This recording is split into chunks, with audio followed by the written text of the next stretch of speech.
Nos espera ya en Onda Cero. Carlos, muy buenos días. Hola, buenos días, Susana Griso, ¿cómo estás? Muy bien, ¿qué tal tú? Muy bien, encantado de verte como siempre y de seguirte. Igualmente. Oye, no sé qué esperas tú de la reunión entre Pedro Sánchez y Yolanda Díaz, porque ayer vimos a la vicepresidenta muy enfadada cuando la prensa le preguntaba cuál era la posición del grupo parlamentario de Sumar respecto al aumento del gasto en defensa. Y nos contaba ahora, Susana, que ayer hubo una primera reunión, Ferraz-Sumar, para intentar allanar el camino de esta reunión, porque parece que se resiste Yolanda Díaz a dar su aprobación al aumento del gasto. No sé qué saldrá hoy del encuentro con Pedro Sánchez. Pues la pregunta que tenemos que... Bueno, yo espero que salga la paz de una reunión como esta, porque es una negociación de paz entre los dos partidos que gobiernan en España. Y que además ayer presumían de tener la misma idea de Europa, así que hoy es el día de demostrarlo. Yo lo que creo que habría que preguntarse es qué pasa si Sumar no está por la labor de incrementar el gasto de defensa, por ejemplo. Significa que Sumar va a llegar hasta el punto de, en el Consejo de Ministros, que es donde se deliberan y se debaten inicialmente estas cosas, va a dar el paso de oponerse dentro del Consejo de Ministros a una decisión que ya tiene tomada el presidente del gobierno, que no solo la tiene tomada. ¿Lo ha hecho, Carlos? Nunca lo ha hecho, nunca lo hemos visto, Siempre hemos visto esto de que Sumar manifiesta que tiene una posición discrepante, pero luego a la hora de la verdad, pues digamos que no diré que se suma, pero sí que acepta que la posición mayoritaria dentro del gobierno pues no es la suya. Es que el presidente ya tiene asumidos compromisos, ya los tenía asumidos de antes, lo del incremento del presupuesto al 2% para el 2029, ahora lo que hace es anticipar todo eso. Cuando el presidente va a los consejos europeos se entiende que habla en nombre del gobierno que él preside, no del gobierno que él preside, dejando fuera a los ministros de Sumar. Entonces yo entiendo que Sumar esté en intentar tener un perfil propio y que se note, y en que la vicepresidenta segunda pide nada menos que una audiencia a su jefe directo y presidente del gobierno, ya que te va a pedir audiencia cuando todos los martes a esta hora de la mañana coinciden todos ellos en el Palacio de la Moncloa para la reunión del Consejo de Ministros, pues bueno. Es porque quiere darle visibilidad, ¿no? Sí, y la visibilidad pues en efecto la tiene, pero claro, pero es lo que tú también decías hace un momento, Susana, la visibilidad tiene un riesgo, que es que luego los periodistas te preguntan, pero entonces usted votaría en contra de un aumento de la inversión en defensa. Ese es el tema. Y te incomoda tener que dar Tú ayer entrevistaste al ministro Planas, sí. Te dijo claramente que no pasa nada si no se aprueban los presupuestos, parece que el gobierno ya da por hecho que los del 25 no los va a poder aprobar, tú se lo recriminaste, porque constitucionalmente estaría obligado a presentar por lo menos un proyecto, pero el caso es que hoy el país desliza que no pasa nada, que esto se puede hacer sin presupuestos, que con el fondo de contingencia solo necesitas que lo apruebe el Consejo de Ministros y ni siquiera tiene que pasar por el Congreso, por tanto no habría necesidad de aval de sus socios o del PP. Claro, y supongo que Yolanda Díaz se habrá enterado leyendo el diario El País de esto mismo, de que se puede aprobar todo por el fondo de contingencia. Si otra cosa no, pero este gobierno tiene acreditada una capacidad para la ingeniería y para conseguir sacar adelante por los procedimientos que ninguno habíamos pensado. Las decisiones que ya tiene tomadas, innumerables. En eso yo creo que hay que reconocerle al gobierno un talento especial, pero creo que al fondo de este asunto hay algo que es mucho más relevante que el procedimiento concreto que se utilice, que es ¿dónde está la sociedad española? ¿Dónde está el presidente del gobierno en su relación con sus gobernados a la hora de encarar una crisis que creo que nadie niega que es una crisis histórica, una encrucijada, como se le quiera llamar, pero si es una crisis tan enorme, si es una situación tan inédita la que encara la Unión Europea, hombre, el presidente yo creo que a quien se debe es a la sociedad española y es al Parlamento, no a su partido en los mítines de fin de semana, no a su vicepresidenta en una reunión que celebré hoy, sino a la sociedad, y la sociedad está representada en el Congreso de los Diputados. Y por tanto, no solo, yo creo que ya van muy tarde las explicaciones del presidente en el Congreso, sustituidas por esta especie de sucedáneo del jueves que viene, que es que el presidente hace una ronda de consultas, no se sabe muy bien si para negociar, para debatir, para informar, para comunicar con los portavoces de los grupos parlamentarios en el Palacio de la Moncloa, sede del Poder Ejecutivo. En lugar de donde yo creo que hay que hacer estas cosas, que es hoy tenemos un debate en el Parlamento Europeo con Ursula von der Leyen, pues eso mismo es lo que ya es hora de que se produzca en España. Pero es que todavía no hemos escuchado una intervención, un discurso, una comparecencia. Hemos visto a Macron, hemos visto a Starmer, hemos visto al señor Scholz todavía en Alemania, primer ministro, una comparecencia con una cierta, una cierta solemnidad del presidente del gobierno ante la opinión pública española, informando de todo esto que ya está siendo negociado por los gobernantes europeos.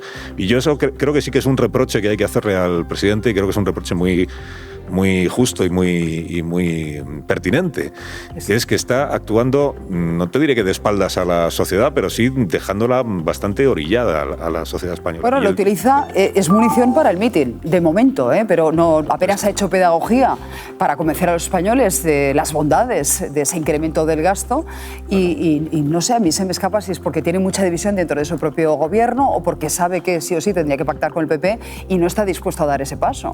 Pero tiene un efecto añadido, esto que tú mencionas ahora, Susana, que es lo del meeting, que es si tú solo estás hablando de este asunto tan relevante en los mítines en España, porque fuera de España dio una rueda de prensa en Bruselas, creo que duró 15 minutos la rueda de prensa el jueves pasado.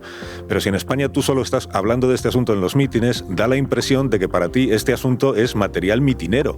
Y hombre, este asunto va muchísimo más allá de los intereses de un partido político, de las estrategias del gobierno de turno, ¿no? Y creo que todo eso, es que ayer la conversación con el ministro Planas, al final tenía también bastante que ver con todo esto, sobre todo cuando hablábamos de los presupuestos generales del Estado. Esta idea que ahora el gobierno pretende que todos abracemos, de que los presupuestos solo se presentan al Congreso cuando tienes la seguridad de que los vas a sacar adelante.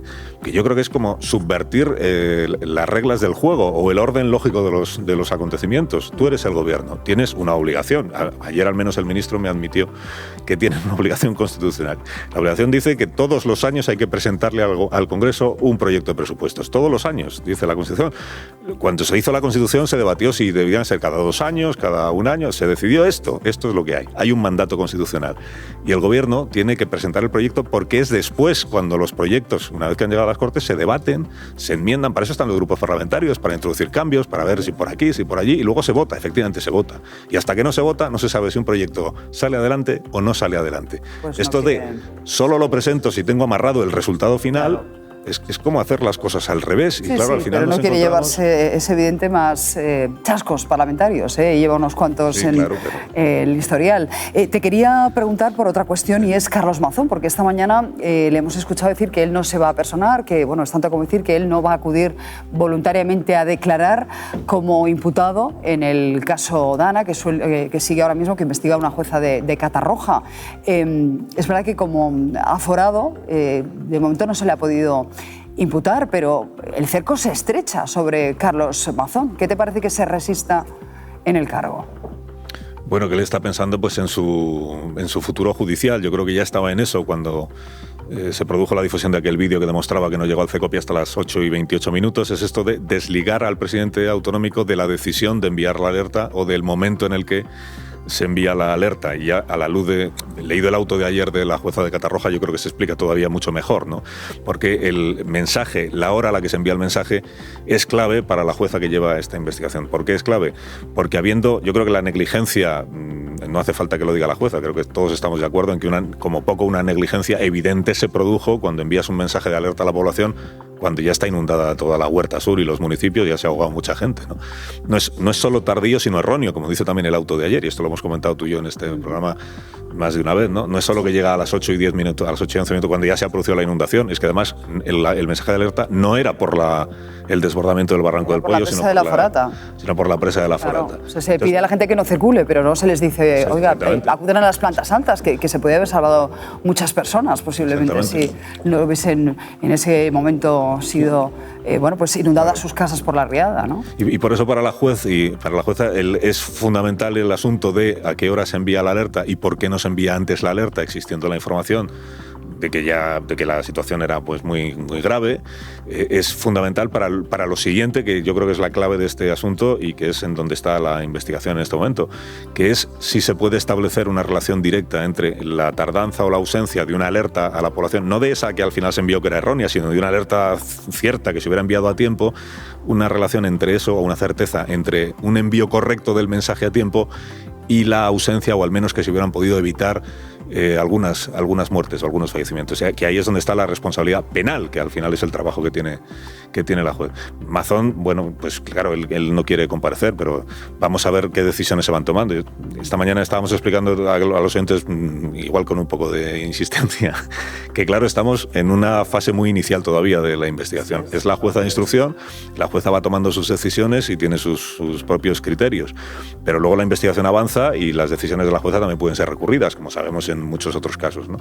que también están ahí a la vista. Pueden ser recurridas por los afectados, por los imputados, y luego serán instancias superiores a la jueza, pues las que vayan... de Valencia en este caso, sí. Exactamente, y ya son otros jueces ya los que intervienen también a la hora de pueden tener el mismo criterio que la jueza, pueden tener un criterio parecido pero ampliado, porque recuerdo que son 6 las personas contra las que se presentó la denuncia de la Asociación de Damnificados. De estas 6, 4 cargos públicos están imputados. Entonces pueden pasar muchas cosas a partir de este momento. Desde el punto de vista político, yo es que creo que la situación de Mazón, y esto es opinión, efectivamente, la situación de Mazón es la misma desde el mismo día, desde el día siguiente a la riada. Yo creo que está achicharrado como presidente autonómico desde el momento en el que se produjeron los acontecimientos, y creo que 4 meses y pico después aún está en una situación, digamos, políticamente más grave o más comprometida. Así es, Carlos.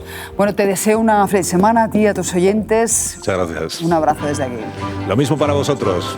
Hasta pronto, Carlos. Tenemos novedades, Ana, sobre el caso Begoña. Tendrá